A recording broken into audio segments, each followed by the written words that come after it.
नमस्कार, मी अक्षय पुन्हा एकदा तुम्हा सर्वांचं एडीएन बातमीपत्रात मनपूर्वक स्वागत करतोय। आज दिवसभरात घडलेल्या संपूर्ण घटनांचा आढावा आपल्याला घ्यायचाच आहे, परंतु त्या अगोदर नजर टाकूया आज दिवसभरात घडलेल्या काही महत्त्वाच्या आणि ठळक घडामोडींवरती। छत्रपती संभाजीनगरात आरोग्यमंत्री प्रकाश आंबेडकर यांची जिल्हा रुग्णालयाला मध्यरात्री अचानक भेट आणि पाहणी। तर लहानपणापासूनच अध्यात्माची कास धरल्यास कुटुंब विभक्त होत नाही, जिल्हाधिकारी दिलीप स्वामी यांचं प्रतिपादन। आता बघूया सविस्तर बातम्या। छत्रपती संभाजीनगर जिल्हा रुग्णालयाला शनिवारी पहाटे सुमारे आरोग्यमंत्री प्रकाश आंबेडकर यांनी अचानक भेट देऊन रुग्णालयातील आरोग्य सेवांची सविस्तर पाहणी करत विविध विभागांचं कामकाज तसेच यंत्रसामग्रीची कार्यस्थिती यांचा त्यांनी प्रत्यक्ष तपास घेतला। छत्रपती संभाजीनगर जिल्हा रुग्णालयात शनिवारी पहाटे सुमारे आरोग्यमंत्री प्रकाश आंबेडकर यांनी अचानक भेट देऊन रुग्णालयातील आरोग्य सेवांची सविस्तर पाहणी केली। आपत्कालीन सेवा, स्वच्छतेची स्थिती, औषधांचा साठा, विविध विभागांचे कामकाज तसेच यंत्रसामग्रीची कार्यस्थिती त्यांनी त्यांच्या प्रत्यक्ष तपासात घेतली। भेटीदरम्यान त्यांनी रुग्णांशी संवाद साधत उपचारांची उपलब्धता, सुविधांची गुणवत्ता आणि सेवा वेळेवर मिळत आहे का याबाबत समाधान जाणून घेतलं। अधिक सक्षम आणि गुणवत्तापूर्ण आरोग्य सेवा प्रदान करण्याच्या दृष्टीने संबंधित अधिकारी व कर्मचाऱ्यांना आवश्यक त्या सूचनाही देण्यात आल्या। या पाहणी दरम्यान उपसंचालक आरोग्य सेवा डॉक्टर कांचन वानेरे, जिल्हा शल्यचिकित्सक डॉक्टर कमलाकर मुदखेडकर, जिल्हा आरोग्य अधिकारी डॉक्टर अभय धानोरकर, अतिरिक्त जिल्हा शल्यचिकित्सक डॉक्टर भूषण रामटेके, वैद्यकीय अधिकारी डॉक्टर पद्मजा सराफ तसेच जिल्हा रुग्णालयातील वैद्यकीय अधिकारी व आरोग्य कर्मचारी उपस्थित होते। मध्यरात्री झालेल्या या पाहणीमुळे आरोग्य सेवांच्या गुणवत्तेबाबत प्रशासन गंभीर असून रुग्णसेवा अधिक मजबूत व सक्षम करण्यासाठी ठोस उपाययोजना राबवल्या जातील असा विश्वास त्यांनी यावेळी व्यक्त केला। प्रत्येकाने लहानपणापासूनच अध्यात्माची कास धरल्यास कुटुंब विभक्त होणार नाही असं सांगून त्यासाठी जिल्हाधिकारी कार्यालयामार्फत आम्ही शाळेतील मुलांसाठी दशसूत्री कार्यक्रम हाती घेतलाय। त्या माध्यमातून मुलांना लहानपणापासूनच संस्कारक्षम पिढी घडवण्यासाठी प्रयत्न करत असून त्यांना अध्यात्माचं ज्ञान देत असल्याचे उद्गार जिल्हाधिकारी दिलीप स्वामी यांनी मार्गदर्शन करताना काढलेत। श्री स्वामी समर्थ सेवा व आध्यात्मिक बाल संस्कार केंद्र मिटमिटाच्या वतीने दत्त जयंती निमित्त घेण्यात आलेल्या गुरुचरित्र पारायण व अखंड नामजप सप्ताह कार्यक्रमाच्या सांगता प्रसंगी प्रमुख पाहुणे म्हणून मार्गदर्शन करताना प्रत्येकाने लहानपणापासून अध्यात्माची कास धरल्यासह कुटुंब विभक्त होणार नाही असं सांगून त्यासाठी जिल्हाधिकारी कार्यालयामार्फत आम्ही शाळेतील मुलांसाठी दशसूत्री कार्यक्रम हाती घेतलाय। त्या माध्यमातून मुलांना लहानपणापासूनच संस्कारक्षम पिढी घडवण्यासाठी प्रयत्न करत असून त्यांना अध्यात्माचं ज्ञान देत आहोत असा उद्गार जिल्हाधिकारी दिलीप स्वामी यांनी मार्गदर्शन करताना काढलं। यावेळी जिल्हा परिषदेच्या महिला व बालकल्याण विभागाच्या कार्यक्रम अधिकारी डॉक्टर मंगल पांचाळ यांनीही आपलं मनोगत व्यक्त करताना महिला व किशोरवयीन मुलींना येणाऱ्या समस्या व अडचणींवरती कशी मात करता येईल याबाबत सखोल मार्गदर्शन केला। स्वामी समर्थ सेवा केंद्राच्या सांगता कार्यक्रमासाठी मनपाचे माजी नगरसेवक सिद्धांत शिरसाट उपस्थित होते। या प्रसंगी बोलताना त्यांनी केंद्रासाठी येणाऱ्या अडीअडचणी सोडवण्यासाठी वेळोवेळी मदत करण्याची ग्वाही दिली। त्यांच्या समवेत शिंदे सेनेचे उपजिल्हाप्रमुख अंबादास मस्के, किसन कनिसे, कृष्णा कदमसर, वंचित बहुजन आघाडीचे प्रवीण हिवाळे, घनसावंगीच्या गटविकास अधिकारी ज्योती कवडदिवे, शिक्षण अधिकारी राकेश साळुंके, सहाय्यक गट विकास अधिकारी ज्ञानदेव जयभाय, आव्हाळे, कुकलारे आदी मान्यवर उपस्थित होते। कार्यक्रमाचं प्रास्ताविक जिल्हा प्रतिनिधी अण्णासाहेब जाधव यांनी केलं तर कार्यक्रमाचं सूत्रसंचालन अशोक कामोदकर यांनी केलं। गुरुचरित्र पारायण अखंड नामजप सप्ताह कार्यक्रम यशस्वी करण्यासाठी सर्वश्री सूर्यकांत क्षीरसागर, डॉक्टर मनोज मते, भाऊसाहेब सोनोने, विश्वास चाटे, भागवत पाटील, बाळासाहेब भराड, नितीन अवताडे यांच्यासह महिला सेवेकरी यांनी परिश्रम घेतले। पेक्षा जास्त वेळ मी शिक्षण विभागाला देतो कारण तिथे पिढी घडण्याचं काम चाललं आहे। आणि मग त्या 10 सूत्रामध्ये एक सूत्र आम्ही दिले संस्कारक्षम विद्यार्थी घडवणे। आणि मग त्यांना आम्ही अध्यात्माचं ज्ञान देतोय। घरून शाळेत जाताना, शाळेतून घरी आल्यानंतर काय करायचं ते शिकवतोय। आई वडिलांच्या थोरांच्या पाया पडूनच शाळेत जायचं। शाळेत गेल्यावर गुरुजी छोटे छोटे आम्ही त्यांना उपक्रम दिलेत आणि तुम्हाला कोणाचा विश्वास बसणार नाही कोणाचा, पण हाच कार्यक्रम मी सोलापूर जिल्हा परिषदला असताना राबवला. शेकडो घरं जे विभक्त झाले होते ते एकत्र आले एका ह्या उपक्रमामुळे. तुमच्या घरी बघा, आमच्या घरी बघा, आपल्या आजूबाजूच्या घरात बघा, अध्यात्माचं ज्ञान मुलं घेत नाहीयेत, त्यांना थोतांड वाटायला लागले. मी एका शाळेत गेलो होतो, शाळेत भिंतीवर लिहिलं होतं, तुकारामाचा अभंग लिहिला होता, प्रयत्ने वाळूचे कण रगडिता तेलही गळे. तुकाराम महाराजांना काय म्हणायचं होतं की तुम्ही प्रयत्न करा, तुम्हाला काही पण होतं. आपण पण म्हणतो ना महाराजांसमोर, अशक्य ते शक्य करतील स्वामी. तसं संत म्हणतात की तुम्ही प्रयत्न करा, अशक्य ते शक्य. म्हणून त्यांनी लिहिलं तुकाराम महाराजांनी, प्रयत्ने वाळूचे कण रगडिता तेलही गळे. ही शाळेच्या भिंतीवर लिहिलं होतं. मी त्या शाळेत भेट द्यायला गेलो होतो, मुलं सगळे बाहेर बसले होते. एक पोरगा काय म्हणत होता, अरे आपल्या गुरुजीला काहीच कळत नाही. दुसरा म्हणला काय झालं, वाळूतून कुठं तेल गळतंय का, भिंतीवर लिहिल्या. छत्रपती संभाजीनगरमध्ये आगीच्या 2 घटना घडल्या असून यातील एका लग्नात आतिषबाजीने आग लागली तर दुसऱ्या घटनेत गॅस फुग्याच्या स्फोटातून विनोद पाटील थोडक्यात बचावले असल्याची घटना व्हिडिओ फुटेजमध्ये कैद झाली आहे.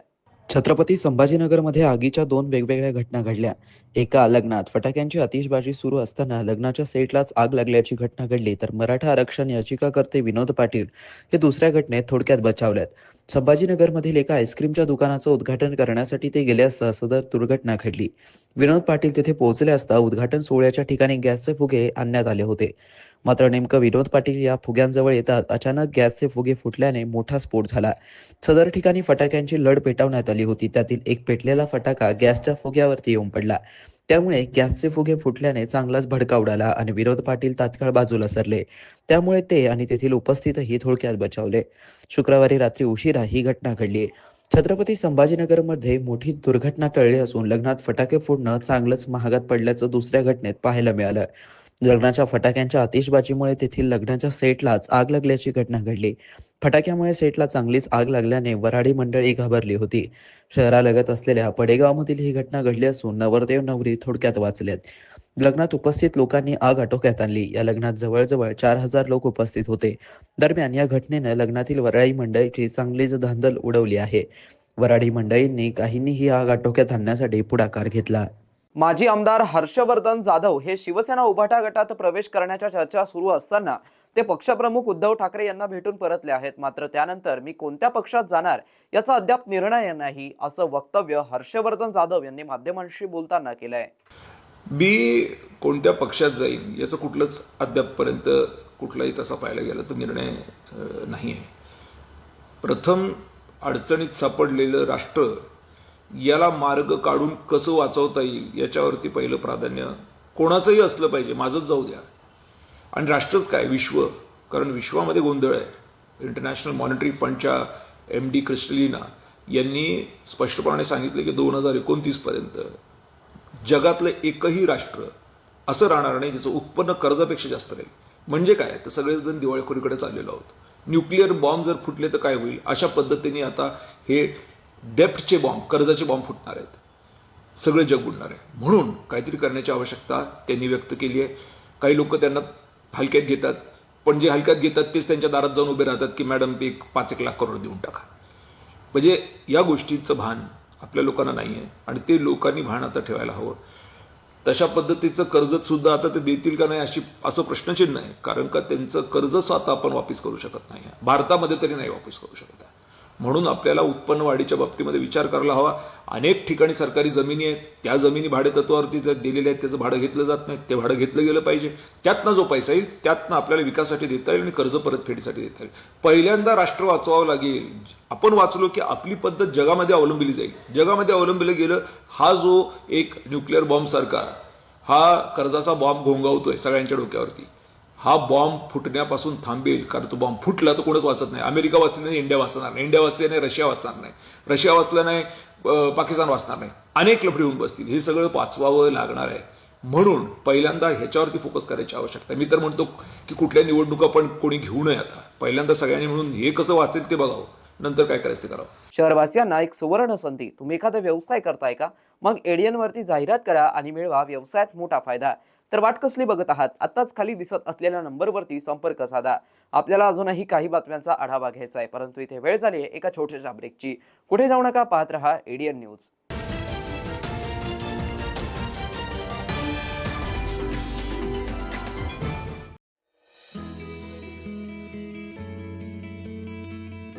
नमस्कार, मी अफसर सिद्दीकी, रिटायर्ड एक्झिक्युटिव्ह इंजिनियर. आणि मागील 2 वर्ष आधी सदर कमल तलाव एक फक्त डम्पिंग साईट होती. तिथे CND वेस्ट दडपलेला होता, सगळे एन्क्रोचमेंट्स होते आणि सगळे ड्रेनेजचे सीवेजचे आउटलेट कनेक्शन्स आसपासच्या लोकांचे होते. माझं नाव गौरी मिराशी आहे. मी छत्रपती संभाजीनगरमध्ये इको सत्व एन्व्हायरमेंटल सोल्युशन्स बरोबर काम करते. सो आम्ही खाम नदीचा जेव्हा प्रकल्प हाती घेतला होता तेव्हा national institute of urban affairs NIUA कडनं लोक आले होते आणि आपलं शहर ते पहिलं शहर बनलं होतं ज्यांनी एक urban river management plan URMP non Ganga पहिलं शहर आपलं शहर बनलं होतं. कमल तलाव बेसिकली हे खाम नदीच्या वॉटरशेड मधला एक तलाव आहे. तिथे आधी पूर्णपणे कचरा होता, आजूबाजूच्या घरांचं सांडपाणी आत येत होतं. एकदम एंट्रन्सलाच खूप चिकन वेस्ट पडला होता. थोडं आजूबाजूनी गेल्यावर पूर्ण कन्स्ट्रक्शन अँड डेमोलिशन वेस्ट पडलं होतं. 2 वर्षापूर्वी तुम्ही बघितलं असतं इथे नागरिकांनी इथे एवढा मोठा कचरा टाकलेला होता की महानगरपालिकेचे कर्मचारी यांना उचलण्यासाठी खूप त्रासत होते.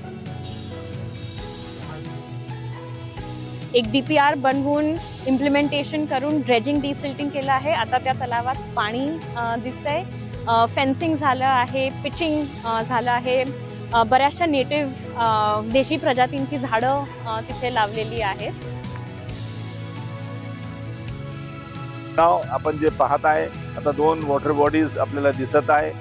बर्ड्स अट्रॅक्ट होत आहे आणि तिथे लोकांसाठी 1 किलोमीटर लांबीचं पाथवे तयार करण्यात आलेलं आहे.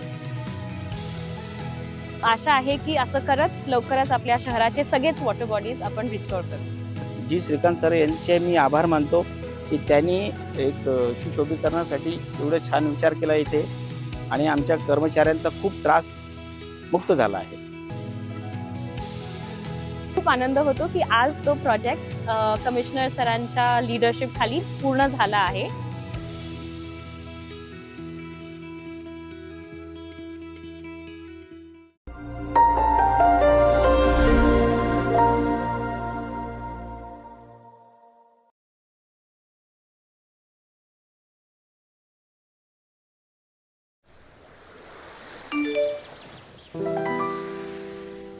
Ma'am your pre approved loan.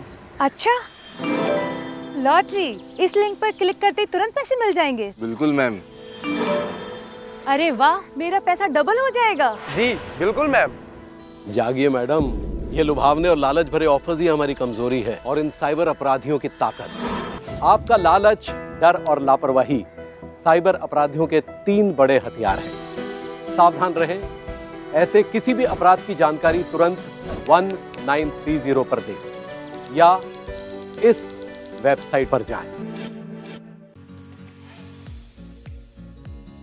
आपण मुळव्यात, फिशर, भगंदर किंवा पायलोनोडल सायनसच्या त्रासाने त्रस्त आहात का? शौचावाटे होणारा रक्तस्राव किंवा बऱ्या न होणाऱ्या जखमांमुळे हैराण झाला आहात का?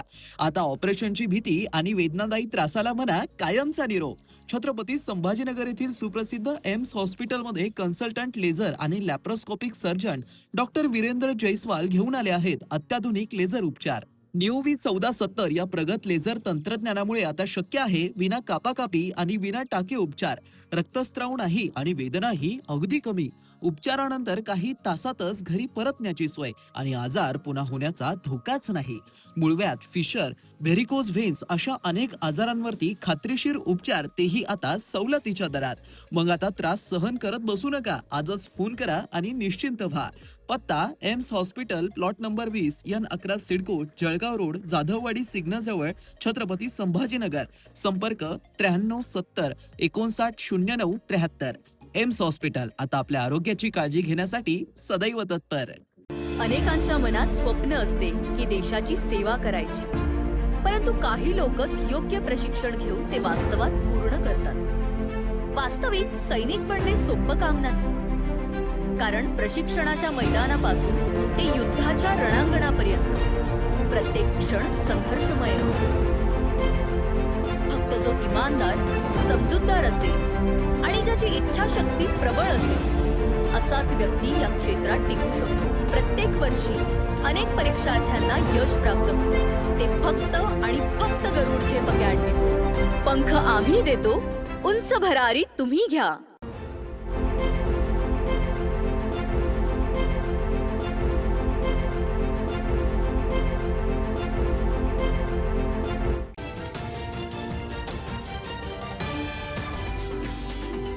नमस्कार. ब्रेक नंतर पुन्हा एकदा स्वागत. आपण बघत आहात एडियन बातमीपत्र.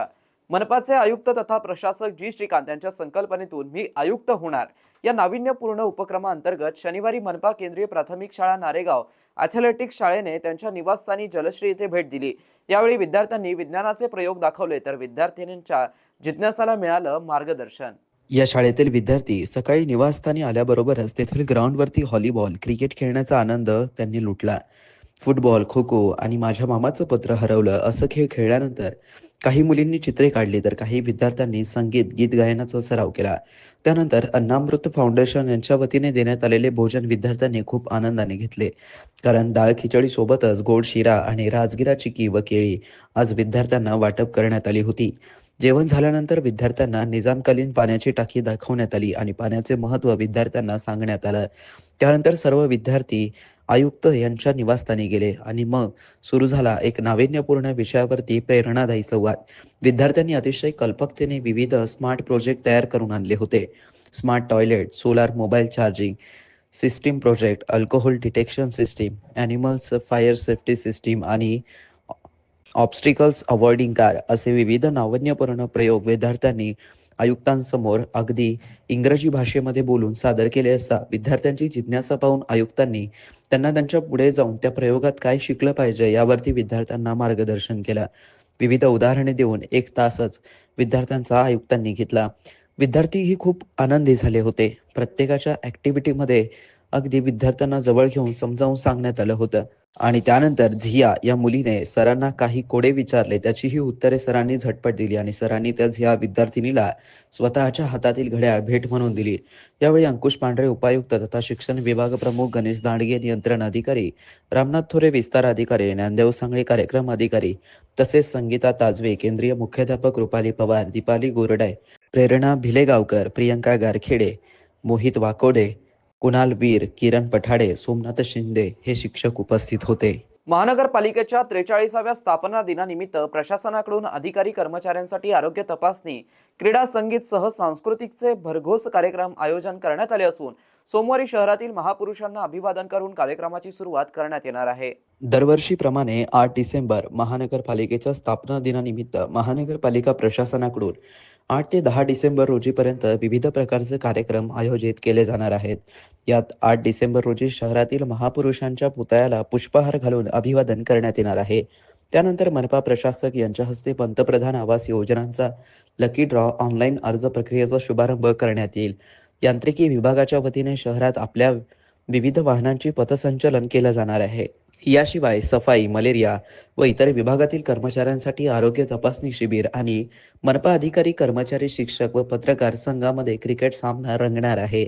याशिवाय विविध क्रीडा स्पर्धा, फॅन गेम, फन गेम, सांस्कृतिक कार्यक्रम सह संगीत रजनीने आणि मान्यवरांच्या हस्ते उत्कृष्ट खेळाडू व विजेत्यांना बक्षीस देऊन या वर्धापन दिनाची सांगता होणार आहे. महामानव डॉक्टर बाबासाहेब आंबेडकरांच्या 69व्या महापरिनिर्वाण दिनानिमित्त शनिवारी दिनांक 6 डिसेंबर रोजी अभिवादनपर 157 दात्यांनी रक्तदान केलं. पीपल्स एज्युकेशन सोसायटीच्या आजी माजी विद्यार्थ्यांच्या वतीने मिलिंद महाविद्यालय, नागसेनवन स्टुडंट वेलफेअर असोसिएशन व रिपब्लिकन विद्यार्थी सेनेच्या सहकार्यातून रक्तदान शिबिराचं भडकल गेट येथे आयोजन करण्यात आलं होतं. यावेळी शासकीय रक्तपेढी अहमदनगर व शासकीय रुग्णालय छत्रपती संभाजीनगर यांच्या वतीने रक्त संकलन करण्यात आलं. HDFC बँकेने भेटवस्तू तर शिक्षण महर्षी माधवराव बोर्डे प्रतिष्ठानच्या वतीने संविधान प्रास्ताविकेच्या प्रती रक्तदात्यांना वाटप करण्यात आला. यावेळी रिपब्लिकन सेनेचे नेते प्राचार्य सुनील वाकेकर, दिनकर ओंकार, गौतम लांडगे, माजी नगरसेवक मिलिंद दाभाडे, रूपचंद वाघमारे, पोलीस निरीक्षक निर्मला परदेशी, पोलीस निरीक्षक मनोज जगताप, ज्येष्ठ पत्रकार ससो खंडाळकर, राजू आमराव, विलास जगताप, अनिल पांडे, देवानंद वानखेडे, डॉक्टर प्रमोद दुथडे, ॲडव्होकेट धनंजय बोर्डे, चंद्रकांत रुपेकर, प्राध्यापक सिद्धोधन मोरे, रूपराव खंदारे, गौतम गणराज, नितीन वाकेकर, राहुल गवळी, विजय मगरे, कुणाल राऊत, प्राध्यापक दीपक खिल्लारे, डॉक्टर शंकर अंभोरे, चेतन गाडे आदींची प्रमुख उपस्थिती होती. उपक्रमाच्या सचिन निकम, कुणाल भालेराव, प्राध्यापक प्रबोधन बनसोडे, राष्ट्रपाल गवई, प्राध्यापक मिलिंद मनवकर, बालाजी सोनवणे, प्राध्यापक सागर गायकवाड, हेमंत मोरे, किरण मगरे, रत्नदीप रगडे, सुमेध नरवडे, मंथन गजहंस, सिद्धार्थ दिवेकर, प्रसेनजित गायकवाड, अनिल इंगळे, सुमित नावकर, पवन पवार, संदीप अहिरे, सुमित सुरडकर, अनु शिंदे, सागर सोनवणे, सुमित घोरपडे, अक्षय शेजूळ, जुनैद भाई, सतीश वाघ, विशाल देहाडे आदींनी परिश्रम घेतले. न्यू हिरापूर छत्रपती संभाजीनगर येथे भीम जयंती उत्सव समितीच्या वतीने डॉक्टर बाबासाहेब आंबेडकर यांच्या महापरिनिर्वाण दिनानिमित्त अभिवादन कार्यक्रम मोठ्या उत्साहात संपन्न झाला.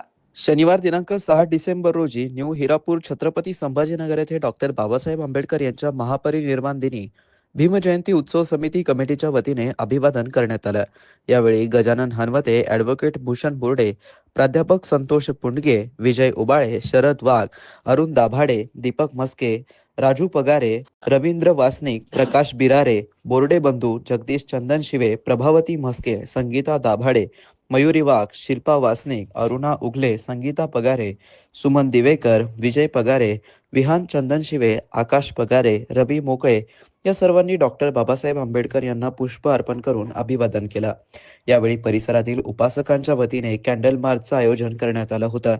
यामध्ये परमपूज्य भारतरत्न डॉक्टर बाबासाहेब आंबेडकर यांच्या तैलचित्रासहित मुले सहभागी झाले होते. न्यू हिरापूर छत्रपती संभाजीनगर येथे भीम जयंती उत्सव समितीच्या वतीने डॉक्टर बाबासाहेब आंबेडकर यांच्या महापरिनिर्वाण दिनानिमित्त अभिवादन कार्यक्रम मोठ्या उत्साहात संपन्न झाला. शेवटी पुन्हा एकदा नजर टाकूया आज दिवसभरात घडलेल्या काही महत्त्वाच्या आणि ठळक घडामोडींवरती. छत्रपती संभाजीनगरात आरोग्यमंत्री प्रकाश आंबेडकर यांची जिल्हा रुग्णालयाला मध्यरात्री अचानक भेट आणि पाहणी.